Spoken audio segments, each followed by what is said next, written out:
Good evening, good evening, good evening, good evening. It's your man, God of Dots, man. Hope everybody had a good day. Hope you had a very good weekend. Welcome to the show. Welcome to the show. Welcome to the show. As a Lakers fan, you know how this is. I'm feeling right now. I'm feeling right now.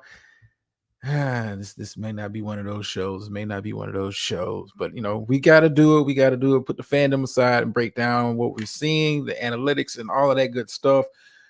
NBA playoffs first rounds are pretty much closing up, and they're kind of closing up. And let's just start, with the obvious. You saw the thumbnail. We're going there. Think about it. This is the first time in a very very long time that we haven't seen the likes of a Steph make a extended playoff run, LeBron make an extended playoff run, and Kevin Durant make an extended playoff run. It's mm, mm, mm, mm, mm, mm. I mean, let's talk about it. Is it the end? We've talked about this before on previous shows when we talked about bringing in the new era, the SGAs, the Anthony Edwards, the new wave of the NBA. Is it finally time to accept? And it's hard for me to accept because I grew, not necessarily grew up with this era, but I've seen this era, at its genesis, and I'm seeing it right now. And we're in the book of Revelations. And is it safe to say that it is time to hang it up? It's time for the new era to finally take over the NBA. Uh, at this point, unless these guys make a move, and I'm talking about these guys, talking about the superstar players I mentioned before, Steph, LeBron, and KD. Unless these guys are willing to make another move to another team, and the teams as they stand right now, this includes my Lakers, and this is kind of a hard pill for me to kind of swallow.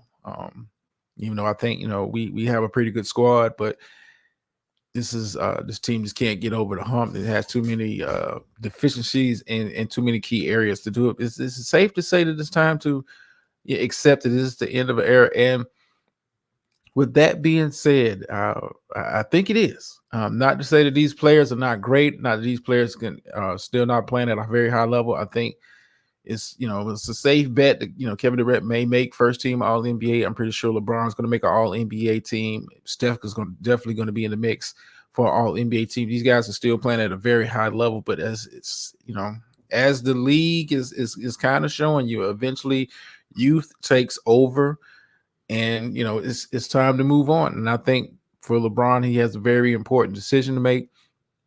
This upcoming offseason, he does have a player option, which could pay him, I want to say $54 million next year. Do you take the money, stay in LA, hope LA can kind of build around that, or do you take your talents elsewhere? And as a Lakers fan, I would hate to see LeBron go, but also as a LeBron fan, I mean, are you get a girl? Yeah, something happened last night. We lost. And how you doing, Doctor Nick? I'm sorry. It's been one of them days. It's been one of them days. Been kind of in a fog as a Lakers fan. But yeah, um, I think it's safe to say that it's time for LeBron to kind of move on. I don't think the team as it currently stands is capable with the new wave of the NBA taking over. And we're kind of talking about the NBA playoffs thus far. Some teams are still playing. Some teams have been packed up. Um, I think it's safe to say, when you look at the Lakers, this is not a championship team going forward. They may have been a championship team depending on a different matchup. I knew Denver was a very bad matchup. Move on. What? Where should he go? I don't know. That kind of is the question. It all depends on what he wants at this point in his career, Gator. I mean, he's done it all. He's got the rings. He's got the accolades. What does he want at the end of the day? I mean, we're talking about LeBron possibly, if he doesn't, abruptly retire, we're talking about him entering year 22, still playing at a very, very, very, very high level. I'm not sure. I mean, because when I look at the Lakers, The biggest question mark ain't D'Angelo Russell for me, is Anthony Davis. This year he played fairly healthy, but I just know when push comes to shove, dude is has this soft. Like when you see, and I hate to call him soft as a player, but I mean, when like the shoulder injury in Game 5, like dude, it wasn't a violent fall. It's just like I just can't. If my life depended on Anthony Davis being there for the big moments all the time, I'd be a dead man. I'm just gonna be honest as a Lakers fan, and I think they have to really seriously look at the roster and make some retooling. Like I said, LeBron has a big decision. I mean, it'd be easy for him to opt in to the last year of his deal. We're talking about $54 million. That's a lot of money for any player to for one season to say I'm passing up to go pursue a championship elsewhere. But it's kind of hard to tell. It's kind of hard to tell. I mean, the grind of the season. He's he dealt with a sore left ankle for a good chunk of the season. What's it worth?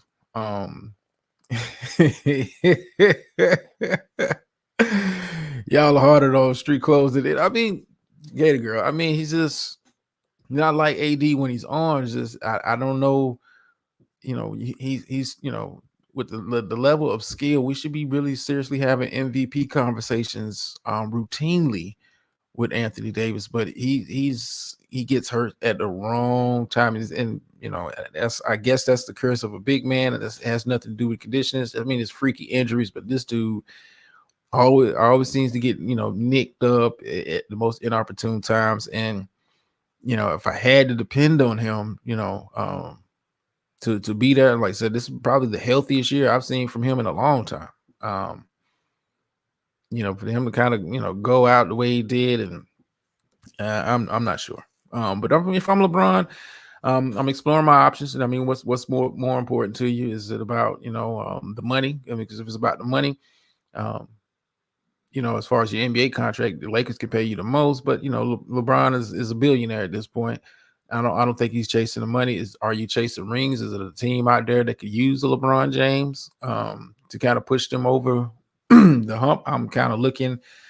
If I'm looking to push my way into back into the finals, if I'm LeBron, I got to go east. The West is not getting any weaker.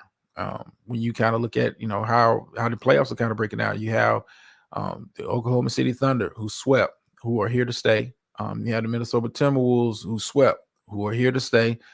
San Antonio is going to make some moves. Sacramento, I think, will be better next year. Denver's not going anywhere. The Clippers don't seem to be going anywhere. Dallas is going to be adding some pieces. When I look at the landscape between East and West, I think you have a better chance, out East, than playing in the West. I mean, I think it's still good teams out here in the Eastern Conference.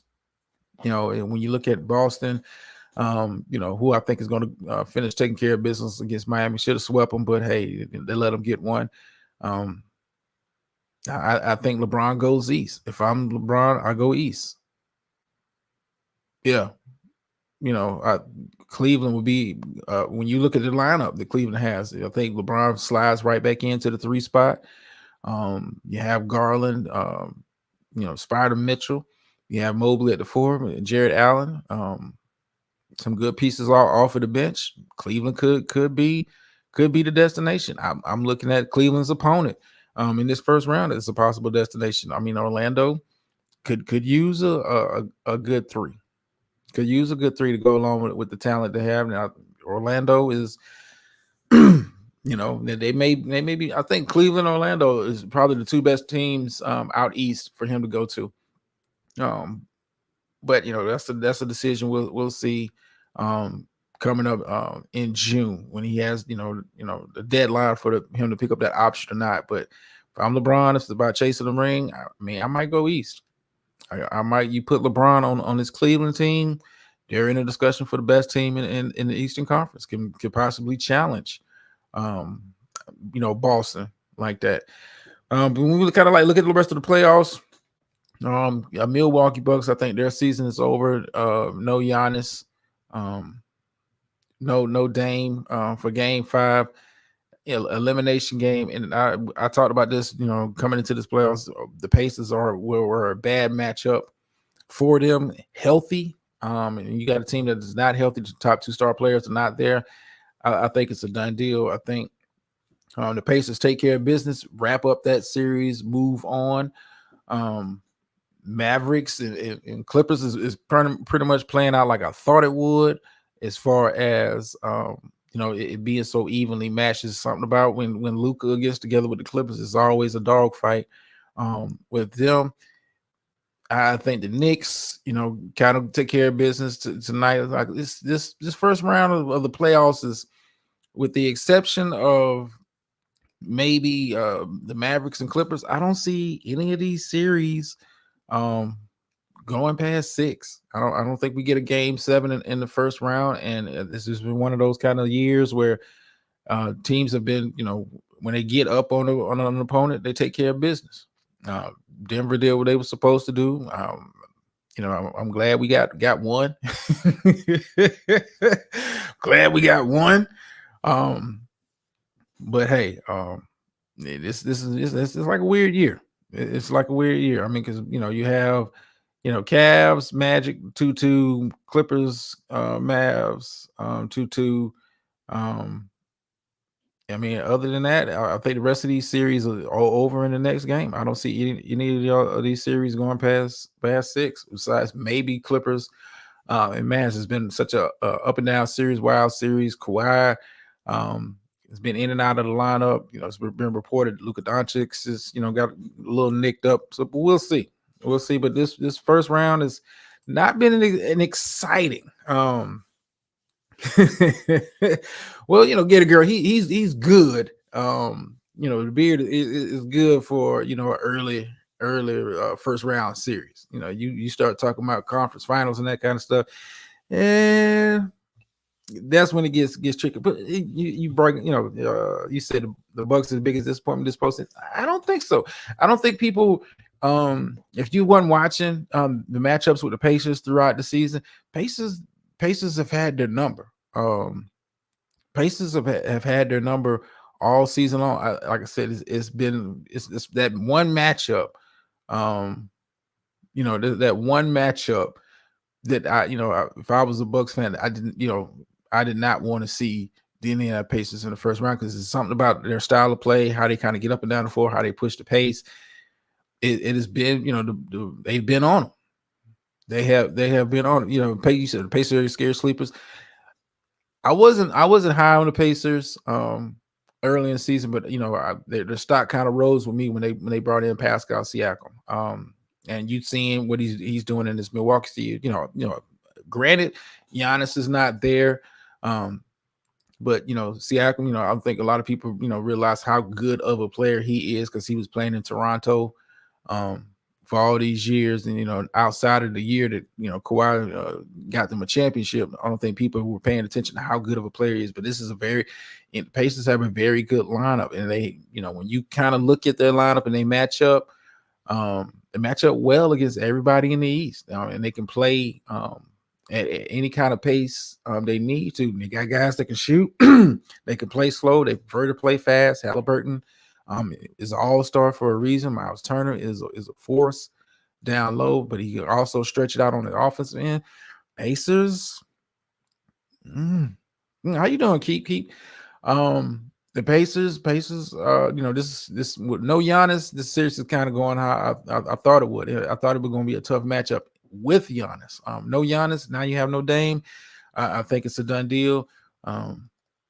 Pacers take care of business, wrap this series up. I think the Knicks take care of business against the 76ers. I'm looking at the score now. It's kind of a close game, but we'll see. We'll see how that series kind of plays out. It's been one of those series where the Knicks clearly have the advantage, but just they're making the games too close for my comfort. too close for my comfort. Most exciting series so far has been Clippers and Mavs. This is how topsy turvy those games have been, and the plays that guys are making in those games. Probably must see TV at this point. Cavs and Magic. Um, I talked about this last week. Magic, once they kind of got over those jitters in game one and game two, have played very well at home. We'll see what they do on the road. Can they take that show on the road? Magic maybe a year too early. Even if they get out the first round, I don't think they go any further than that. But this may be a year too early. But like we were talking about at the beginning of the show, there may be a possible destination for LeBron. I'm just saying. You got guys there. You don't have to lean on. You don't have to lean on LeBron to kind of carry that squad. I think he can. I think LeBron at this point in his career wants to conserve as much energy as he can. If he continues to play, conserve as much energy he can through the regular season, where he's not having to carry the load and have the kind of minutes he's had. He played a lot of minutes this year with the Lakers, and they needed every last one of them because the squad. Squad wasn't that good. So I'm just gonna be honest with you, squad wasn't that good. What else I had? Tap. Matter of fact, I'm gonna do that. I'm gonna say that for tomorrow. I will do a show tomorrow. We'll be doing a draft recap, kind of giving out grades, breaking down some of the picks, some of the questionable picks of that happened during the NFL draft. It was it was kind of weird in a couple spots. I'm looking at you, Atlanta Falcons.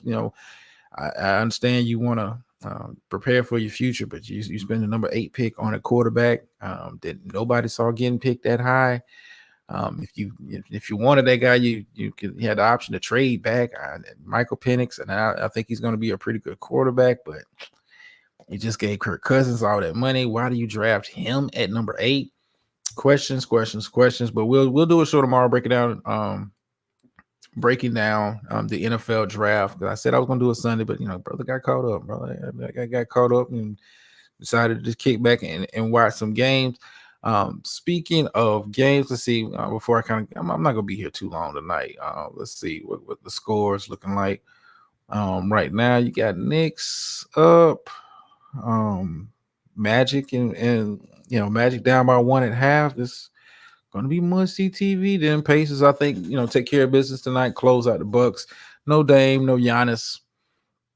If you're a Bucks fans, like I think it's kind of funny that here we are, Bucks going out early, and Doc Rivers is the head coach, and we talked about this on a past show that the head coach they have there before Doc took over, did he deserve to get fired? And I just kind of questioned and scratched my head with that, and like why would you fire a guy who's winning?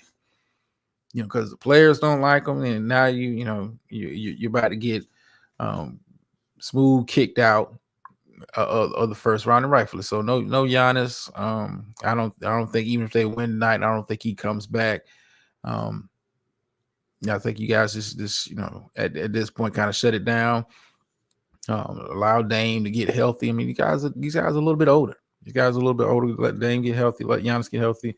Run it back next year and see what you got. But the Pacers was always a bad matchup. It was a bad matchup all year long, and it's showing here in the playoffs so far. Do I think this is a different series with Giannis? Obviously, but you got to go. You go with who you got out there. And he ain't out there. Dame ain't out there. I think it's a done deal. And it's a wrap. Go ahead, pack them boys up. They'll be off to Cancun.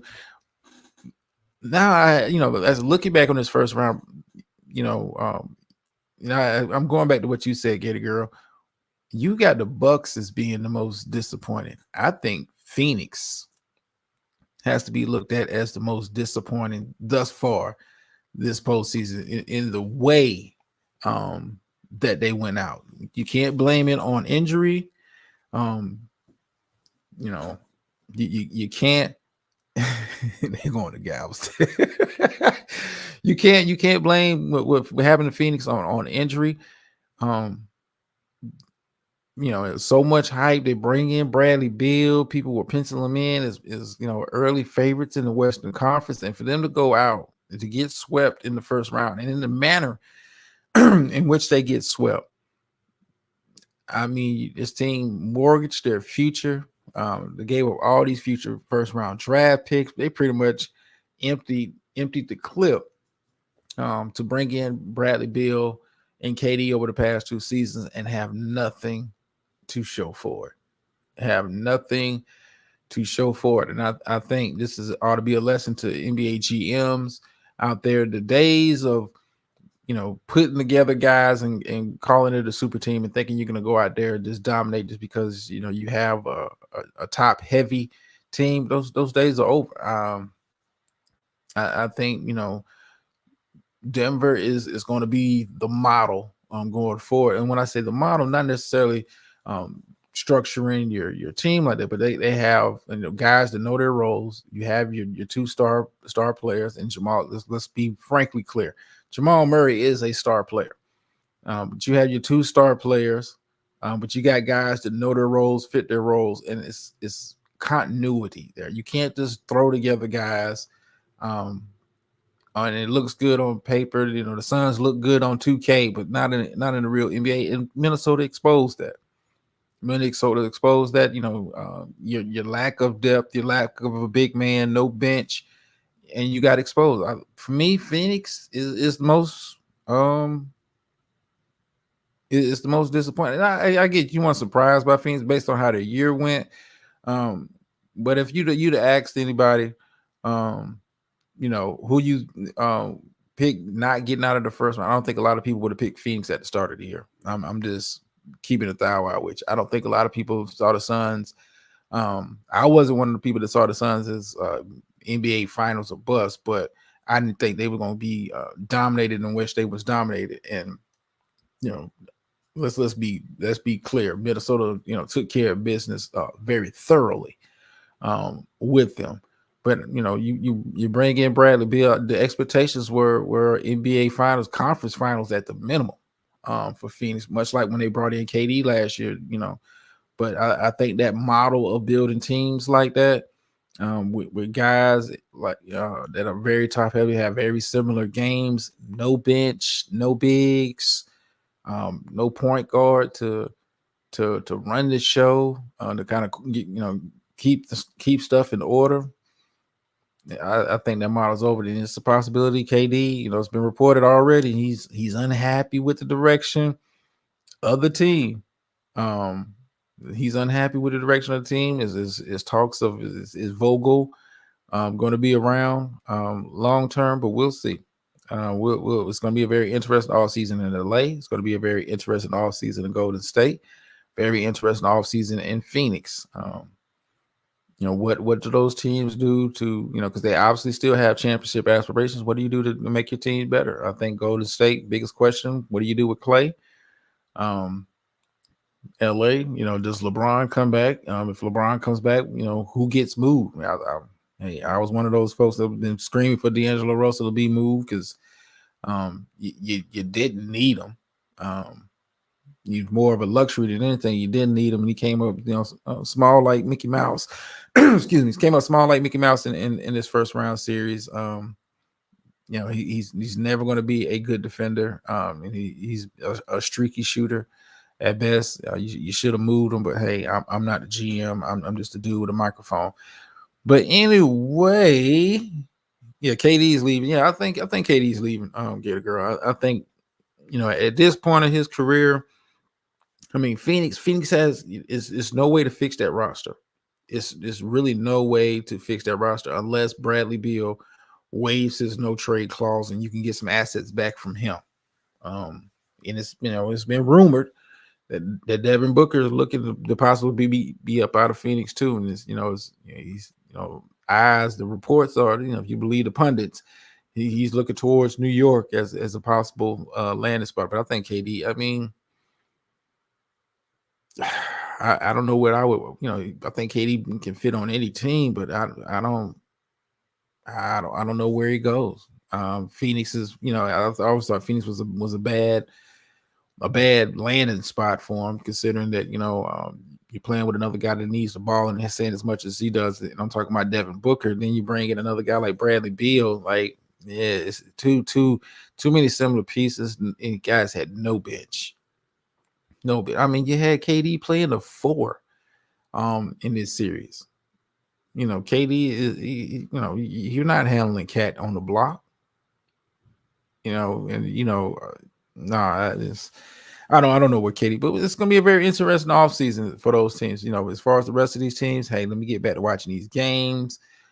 This Knicks 76ers has been entertaining to watch. Jalen Brunson take care of business, and dirty ass Embiid. But anyway, it's always like, share, subscribe, leave comments, and all the good stuff. Like I said, we'll be back tomorrow, or we'll be doing a show that I said I was gonna do Sunday, but I'm gonna do it tomorrow. We'll be doing the NFL draft recap show, so stay tuned for that. And of course, we'll be back Thursday with more NBA playoff stuff and any other news that kind of breaks. Maybe not doing a freestyle Friday show. I gotta find me something to kind of sink my teeth in and bring to the table, and we'll see. But anyway, end you off with the phrase that pays over here. Sometimes you win, sometimes you lose, but every time you learn. And I'm out.